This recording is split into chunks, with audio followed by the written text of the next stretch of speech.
तो कहानी के शुरुआत में हमें तबाह हुआ दुनिया को दिखाया गया और बताया जाता है कि उस दुनिया की तबाही के पीछे एक बहुत बड़ा मेट्रॉइड था जो जमीन से जोर से टकराया और सब कुछ जलकर राख में तब्दील हो गया। इस तबाही के बाद अब बस इस जमीन पर एक छोटा सा शहर के साथ कुछ सर्वाइवर्स बचे हुए हैं। ये सभी लोग एक चर्च के फॉलोअर हैं, जिस चर्च के पृष्ठ का नाम पेट्रियार्क था। यहाँ के रूल्स बहुत ही टाइट हैं और उस रूल को सभी को किसी भी हाल में मानने पड़ते हैं। उसी शहर में ग्रे नाम की एक विच भी है। विच हर किसी की भी विश को पूरा कर देती है, इसीलिए चर्च के लोगों को लगने लग गया है कि कहीं उनके ही लोग भागकर ग्रे के साथ मिलकर एक नई कम्युनिटी ना बना लें। इसीलिए पेट्रियार्क अपने इन्फोर्सर कमांडर से ग्रे को फांसी देने का हुक्म दे देता है। इन्फोर्सर यहाँ के लोगों के सामने ग्रे को फांसी देती है। उसके पैर के नीचे लकड़ी जिसके सहारे वो अभी तक बची हुई थी अपने पैर से मार देती है और जैसे ही इन्फोर्सर वहाँ से जाती है तब यहाँ पर ग्रे अपना जादू दिखाती है। वो इन्फोर्सर के ही एक सोल्जर को हिप्नोटाइज कर लेती है। उसे इल्यूजन दिखाने लग जाती है कि जैसे वही ही उस फांसी पर चढ़ा हो और अपने आप को बचाने के लिए वो अपने रस्सी पर गोली चला देता है। लेकिन सच्चाई तो यह था कि गोली ग्रे के रस्सी पर चली थी और ग्रे फांसी से आजाद हो जाती है। उसके बाद ग्रे उसे दोबारा से एक इल्यूजन दिखाती है जिसमें ग्रे उसके पास आ रही थी। ग्रे को मारने के लिए वो गोली चला देता है, लेकिन देखने को मिला कि असल में ये गोली उसने अपने ही एक साथी को मौत के घाट उतार दिया। यह देखकर इन्फोर्सर उसके पीछे आई और सबसे पहले उसने इस सिपाही को ही मार डाला था। ग्रे के पोजीशन में आ चुका था। इसके बाद इन्होंने घर ग्रे को हर जगह ढूंढा, लेकिन ग्रे इन्हें कहीं पर भी नहीं मिली। ग्रे तो इधर ही कहीं छुपी थी, लेकिन उसने इन सारे लोगों को इस तरह से दिखाया कि ग्रे यहाँ नहीं है और फिर यहाँ रुककर उसने एक एक करके इन्फोर्सर के सभी सोल्जर्स को मारते चली गई। उसने इन्फोर्सर के गले पर जब चाकू रखा तो इन्फोर्सर ने कहा कि मार दो मुझे, लेकिन गला काटने की बजाय उसने उसी को फांसी पर चढ़ाते हुए यहाँ से निकल ली। सीन को यहाँ से सीधा शिफ्ट करके बॉयज को दिखाया जाता है और वो एक टर्नल के करीब से होता हुआ गुजर रहा था तो अचानक से बहुत सारे डाकू उसके ऊपर हमला कर देते हैं। एक डाकू उसी की ही गन को उसी के घोड़े से उतारने की कोशिश करता है कि तभी एकदम अचानक से दो मुंह वाला सांप उस डाकू के ऊपर हमला करके उसे डंस लेता है। इसके बाद बॉयस बाकी के बचे हुए डाकुओं से लड़ने लग जाता है। किसी को अपने स्किल से फाइट करते हुए मारता है तो किसी को अपनी बंदूक से शूट करके उनकी जानें ले लेता है। और इस तरह से सब कुछ मैनेज करने पर हमें पता चलता है कि बॉयस कोई आम इंसान नहीं था, वो एक बाउंटी हंटर था और अपने काम को बहुत ही अच्छे से करता था। दूसरी तरफ हमें दोबारा से ग्रे को दिखाया जाता है जिसके पास यहाँ की रानी के साथ उसके खास आदमी मिलने के लिए आते हैं। असल में क्वीन ग्रे से चाहती थी कि वो उसके लिए एक शेप शिफ्टर की पावर को लेकर आए। ग्रे भी इसके लिए क्वीन से भारी कीमत मांगती है और कहने लगी कि मैं ये तुम्हारा काम आने वाले फुल मून तक करूंगी, जिसके आने में सिर्फ 6 दिन ही रह चुके थे। ये दोनों यहाँ से चले जाते हैं। वो कुछ ही टाइम के बाद यहाँ पर क्वीन का एक खास आदमी बाहर आता है और ग्रे से क्वीन के काम को करने से मना करता है, क्योंकि उसे लग रहा था कि क्वीन जो करना चाह रही है वो दरअसल बिल्कुल भी ठीक नहीं है। हैरानी की बात तो यह था कि ग्रे उसकी भी बात मान गई थी। हालांकि ग्रे इस आदमी की भी बात को नहीं मानना चाहती थी, लेकिन क्योंकि उसके ऊपर एक कर्ज था, एक श्राप था कि वो किसी को भी विश को मना नहीं कर सकती थी, तो उसने इस आदमी की भी विश को मान लिया। अब आगे कहानी में ट्विस्ट तो आने ही वाला है कि किस तरह से ग्रे इन दोनों अपोजिट विश को मैनेज करेगी। अब वो अपने पावर्स से पूरे लॉस्ट लैंड में शेप शिफ्टर को ढूंढने लग जाती है जिसे उसे मारना है। वो अपने विजन में देख पाती है कि बहुत से लोग शेप शिफ्टर का शिकार करने के लिए आए थे, लेकिन फिर ये सभी उसी का शिकार बनकर रह गए। इन सभी को मार देने के बाद शेप शिफ्टर ने एक बहुत ही जोरदार दहाड़ मारी जिससे डर कर ग्रे का जादू टूट जाता है। सीन काटकर हमें क्वीन को दिखाया जाता है जो इस टाइम किंग के पास थी। यहाँ पर पहली बार हमें किंग दिखाए गए जो कि बहुत ही ज्यादा बीमार हो चुके हैं और बेड पर ही पड़े रहते हैं। ग्रे बॉयस से मिलने के लिए आती है क्योंकि बॉयस यहाँ का सबसे अच्छा हंटर्स था और ग्रे को अपना मिशन पूरा करने के लिए उसे ऐसे ही किसी आदमी की जरूरत थी। वो उसे शेप शिफ्टर को मारने के लिए अच्छे पैसे देने की ऑफर करती है। ग्रे बॉयस के साथ खुद भी द लॉस्ट लैंड जाना चाहती थी जहाँ पर उस शेप शिफ्टर का बिल है। असल में वो वहीं पर शेप शिफ्टर को मारकर उसकी ताकत को कैद किया जा सकता है। बॉयस पहले ही ग्रे को अलर्ट कर देता है कि ये रास्ता बहुत ही लंबा हो सकता है और इसमें बहुत ही खतरों का सामना करना पड़ सकता है। इस खतरे में कई तरह के डिमंस के साथ टूटे फूटे रास्ते भी होंगे, लेकिन ग्रे किसी भी तरह के इस मुश्किल रास्ते को पार करने के लिए तैयार थी।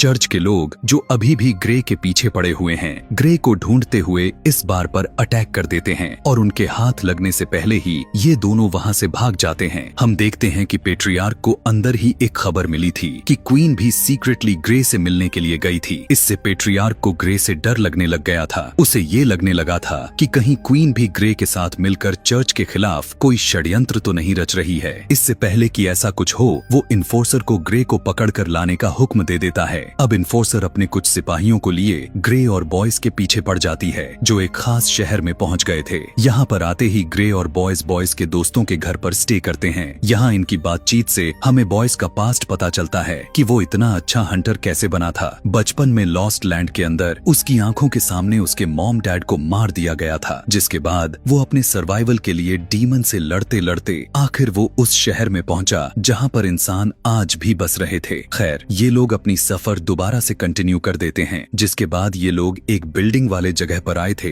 जहाँ से आगे का रास्ता इन्हें एक केबल से लटकता हुआ बस के जरिए पार करना था। लेकिन जैसे ही इन्होंने ऊपर की तरफ आते हैं तो इनका सामना इन्फोर्सर और उसके सिपाहियों से हो गया। दोनों विरोधी के बीच फाइट होने लग जाती है। बॉयस तो पहले से ही बहुत अच्छा हंटर के साथ फाइटर था। इधर ग्रे भी इनसे लड़ने के लिए अपनी जादुई पावर्स का इस्तेमाल करने लग गई थी। वो सबको हिप्नोटाइज करते ही उनके ऊपर वॉर कर देती है, जबकि दूसरी तरफ बॉयस किसी के ऊपर गन से तो किसी के ऊपर चाकू से धड़ाधड़ हमला करते चला जा रहा था। बहुत लड़ाइयां के बाद उन सभी सोल्जर को मार गिराता है और जब इन्हें लगता है कि अब टाइम आ चुका है तो ये दोनों जल्दी से केवल बस के ऊपर जंप करके जाने लग जाते हैं। लेकिन अभी भी बहुत से सिपाही इनके पीछे यहाँ पर भी आ चुके थे। बस के अंदर भी ग्रे बहुत से सोल्जर्स को मार गिराती है। इनमें फिर से जबरदस्त फाइट बस में ही शुरू हो जाती है, जबकि बस के अंदर बॉयज भी इन लोगों से लड़े जा रहा था। इन्फोर्सर यह देखती है कि ये दोनों तो इनके हाथ लग ही नहीं रहे, तो वो अपने सिपाहियों से इस बस के केबल को काटने को कह देती है। जैसे ही एक केबल टूटा बस डिसबैलेंस होकर नीचे गिर गई, लेकिन अभी भी वो एक चट्टानों के बीच लटके हुई थे। ग्रे अपने चाकू के सहारे से बस के ऊपर की तरफ आने की कोशिश करने लग जाती है, जबकि बॉयस इन सरकते हुए चट्टानों के ऊपर चढ़ रहा था। लेकिन तभी बस की दूसरी केबल भी काट दी गई और इनके पास जो उम्मीद बचा हुआ था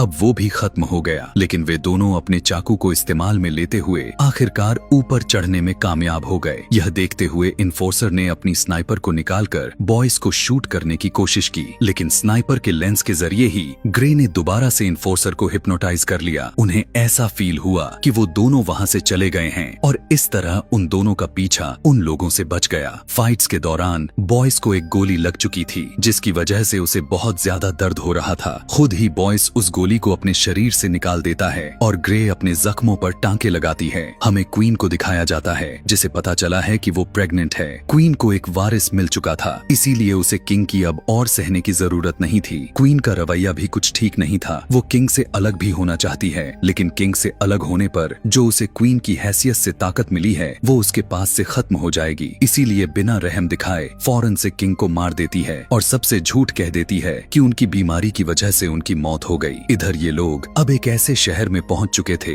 जहां इनके पीछे बहुत सारे डिमंस लग जाते हैं। ये अजीबो गरीब तरह के दिखने वाले क्रिएचर्स इंसानों के जैसे ही लग रही थी, लेकिन देखने में बहुत ही भयानक थी। इससे पहले कि ये ग्रे के ऊपर हमला कर देते बॉयस अपने चारों तरफ ऑयल फैलाकर वहां आग लगा देता है, क्योंकि उसे अच्छे से पता था कि आखिर इन क्रिएचर्स की कमजोरी क्या है। इन्हें आग से डर तो लगता था, लेकिन ये डिमन तो उनकी सोच से भी कई ज्यादा मात्रा में थी। वे सभी डिमंस जमीन के नीचे से निकल आए और आग को बुझाते हुए उनके करीब बढ़ने लग गए। अपने करीब आने वाले डिमंस को बॉयस मारने लग गया और इस तरह इतने सारे डिमंस के झुंड से बचे हुए दो इंसानों को देखकर इन सभी डिमंस के लीडर को बहुत ही ज्यादा हैरानी हुई और वो इनके सामने आ पहुंचा। उसको देखते ही ग्रे ने अपना जादू उसके ऊपर करने लग गई। उसने क्रिएचर्स के लीडर को हिप्नोटाइज करके इन सारे क्रिएचर्स को अपने से दूर करवाने का ऑर्डर दिलवाया, जिसके बाद मौका मिलते ही वो अपने हाथों से आग निकालती है और यहाँ पर सारे के सारे क्रिएचर जलकर राख में बदल जाते हैं और आखिरकार इनका पीछा छूट जाता है। आगे चलकर बॉयस उससे पूछने लगता है कि मुझे आग के बारे में पता ही नहीं था, तुमने वो आग कैसे जलाई थी? तब ग्रे ने उसे सच्चाई बताते हुए कहा कि असल में मैंने वहाँ पर कोई आग नहीं जलाई थी, बस इन सारे डिमंस को इल्यूजन दिखाया था। डिमंस अपने सोच के साथ साथ उस आग के डर की वजह से ही मर गए। अब अगला शहर लॉस्ट लैंड था। कुछ देर की दूरी पर बॉयस उसे इस बार भी रोकता है और कहता है, आगे चलना बहुत ही ज्यादा खतरनाक है, तुम्हारी जान भी जा सकती है। अब ये बात करते हुए ब्रिज को पार ही कर रहे थे कि इन्होंने देखा इन्फोर्सर अपनी बहुत सारी आर्मी को लेकर इनके पीछे अभी भी लगी हुई थी। सामने इनके ब्रिज के अलावा कोई और रास्ता था भी नहीं। आखिर बचते तो बचते कैसे? तभी ग्रे को एक और आइडिया आता है। वो ब्रिज पर तेजी से भागने लग जाती है और इन्फोर्सर भी ट्रेन स्पीड ज्यादा करते हुए ग्रे को कुचलने का प्लान करने लग जाती है। लेकिन एक पॉइंट पर जाकर इन्फोर्सर को पता चलता है कि ये ब्रिज असल में टूटा हुआ था। उनकी ट्रेन की स्पीड इतनी तेज थी कि वे ब्रेक भी नहीं लगा पाए और ब्रिज के आखिरी पॉइंट पर पहुंचने पर ग्रे ने जंप लगा ली, जहां उसे नीचे लटके हुए बॉयस ने पकड़ लिया और उसकी जान तो बच गई, लेकिन इन्फोर्सर के साथ उसके सारे साथी अपनी जान से हाथ धो बैठे। यहाँ जब पेट्रियार्क को पता चलता है कि उसकी सभी साथी मारे गए तो उसे एक भयानक सा डर सताने लग गया। उसे लगने लगा कि वो जो अपने मजहब के नाम पर सबको अपना गुलाम बनाए बैठा है, ऐसा ना हो कि कोई ग्रे के साथ मिल जाए और उसकी ये ताकत उससे छीन लिया जाए। इसीलिए वो सारे गुलाम लोगों में यह जाहिर करने की कोशिश करने लग जाता है कि क्वीन ग्रे के साथ मिलकर इस जगह को बर्बाद करना चाहती है। क्वीन को जैसे ही इस बारे में खबर लगती है तो वो अब अपने एक खास आदमी से अपनी बात मनवाने का फैसला कर लेती है। उसे करीब करते हुए अपने प्यार के जाल में फंसाकर वो उसके जरिए पेट्रियार्क के साथ उसके सारे लोगों को जान से मरवा देती है। इधर दिखाया गया जहाँ पर शेप शिफ्टर रहता था।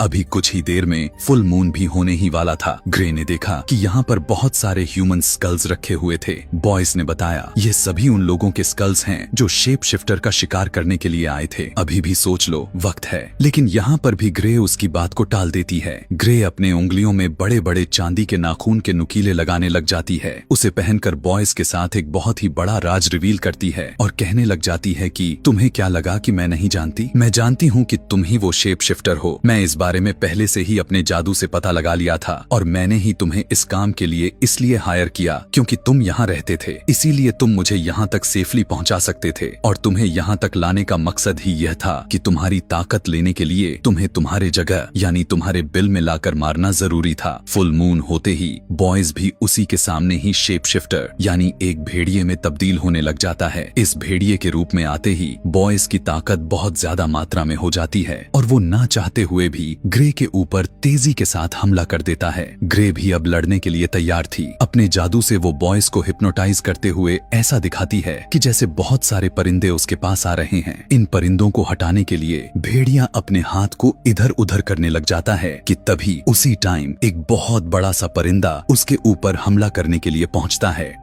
उससे बचने के लिए जैसे ही बॉयस पीछे होने लगा तो उसकी कमजोरी और उसके भटके हुए दिमाग का फायदा उठाते हुए ग्रे अपने चांदी के नाखून से उसके ऊपर हमला कर देती है। इतने में ही चांद भी बादलों के पीछे छुप जाता है और बॉयस की बॉडी इंसानी का रूप ले लेता है। ग्रे के हमले की वजह से वो फिलहाल के लिए बेहोश हुआ था। होश में आकर वो देखता है कि वो तो एक बड़ी जंजीरों से बंधा हुआ है। वो अपने आप को कमजोर फील कर रहा था। पता चला कि शेप शिफ्टर की कमजोरी असल में चांदी है और ग्रे ने उसे कमजोर करने के लिए एक बहुत ही अच्छा खेल खेला था। जब ग्रे ने उसके शरीर पर टांके लगाए तो उसके अंदर ही एक चांदी का सिक्का डाल दिया था जो अब उसकी बॉडी में रिएक्ट करके कमजोर बना रहा था। अब वो बॉयस से माफी मांगती है और कहने लग जाती है कि मैं जो करने जा रही हूँ वो तो मैं करना नहीं चाहती, लेकिन मैं अपने श्राप की वजह से मजबूर हूँ। वो उसकी जान लेनी ही वाली थी, लेकिन तभी बॉयस ने कहा कि मेरी भी एक विश है। बॉयस उससे विश करता है कि तुम मेरे पास ही रहो। दरअसल वो अब ग्रे से प्यार करने लग गया था।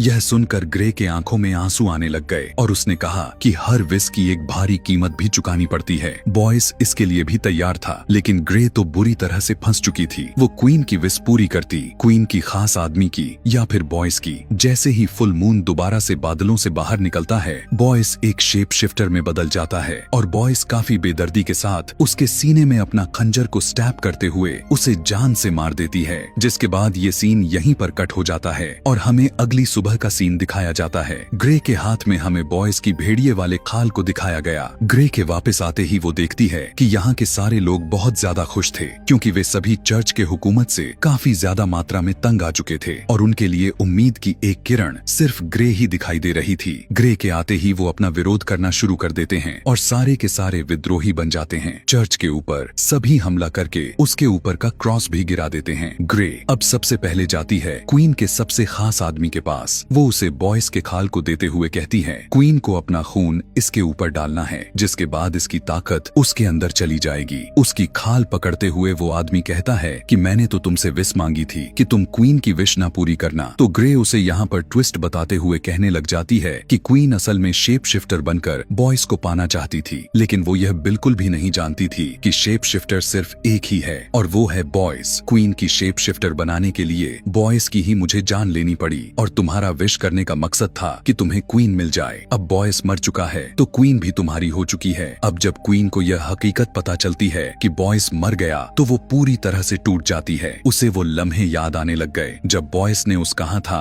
कि तुम मेरे तरह नहीं हो, मैं अपने ही तरह के किसी से शादी करना चाहता हूँ, न कि तुम्हारी तरह। और वजह भी यही है कि क्वीन ने शेप शिफ्टर बनने का फैसला किया था, लेकिन वो यह बात नहीं जानती थी कि अपने इस फैसले में वो बॉयज को ही खो डालेगी। वो पूरी रात इसी गम में डूबी रही। फुल मून होने तक उसने अपना रिचुअल कंप्लीट नहीं किया और सुबह की सूरज की रोशनी शेप शिफ्टर के खाल पर पड़ते ही वो खाल आग की तरह जलकर राख हो गई। अब क्वीन गुस्से में अपने खास आदमी जेरेस को ही मार डालती है, जो इस टाइम क्वीन के पास आया हुआ था। लेकिन बाहर जाने पर उसे एहसास हुआ कि उसने इमोशंस में आकर बहुत बड़ी गलती कर दी थी। उसने जेरेस को मार दिया है, जिसकी फौज के जरिए वो बाहर के लोगों से लड़ पाती, जिनसे बगावत कर पाती। यहीं से सीन को काटकर हमें बॉयज को दिखाया जाता है, जिसे सुबह होते ही होश आ गया था। वो जब मरा था तो एक शेप शिफ्टर में बदला हुआ था। उसकी जान उसकी खाल में ही थी, क्योंकि उसकी खाल का इस्तेमाल क्वीन ने नहीं किया तो उसकी जान दोबारा से बॉयज के अंदर चली गई और वो जीवित हो गया। गुस्से में बॉयज ग्रे के पास जाता है और उसकी गर्दन पर चाकू रख देता है। वो उससे सवाल करते हुए पूछने लगा कि तुमने आखिर मुझे क्यों मारा, हालांकि मैंने विश भी की थी कि तुम मेरे पास ही रहो। ग्रे उसे सच्चाई बताती है कि मैं फ्यूचर पहले से ही देख चुकी थी। मैं जानती थी क्वीन तुम्हारे पास रहने के लिए ही एक शेप शिफ्टर बनना चाहती है, जबकि क्वीन का खास आदमी भी उसे चाहता है। मैंने फ्यूचर में देख लिया था कि क्वीन तुम्हारी मरने के गम में अपने ही एक खास आदमी को डालेगी और तुम्हारी खाल नहीं उड़ेगी, जिससे तुम्हारी जान तुम्हारे अंदर वापस आ जाएगी। इस तरह से क्वीन के साथ उसके खास आदमी की और तुम्हारी तुम तीनों की विशेष पूरी हो जाएंगी। बॉयज यह जानकर बहुत ज्यादा हैरान हुआ और खुश भी था, क्योंकि अब ग्रे यानी जिससे वो प्यार करता था वो उसके साथ रहने वाली थी। यहीं से ये दोनों एक साथ निकल जाते हैं अपने एक नए मिशन के लिए और यहीं पर ये कहानी, ये मूवी भी खत्म हो जाती है। ऐसे ही और भी मूवी एक्सप्लेनेशन वीडियोस देखने के लिए कमेंट में नेक्स्ट लिखना ना भूलें। Thanks for watching.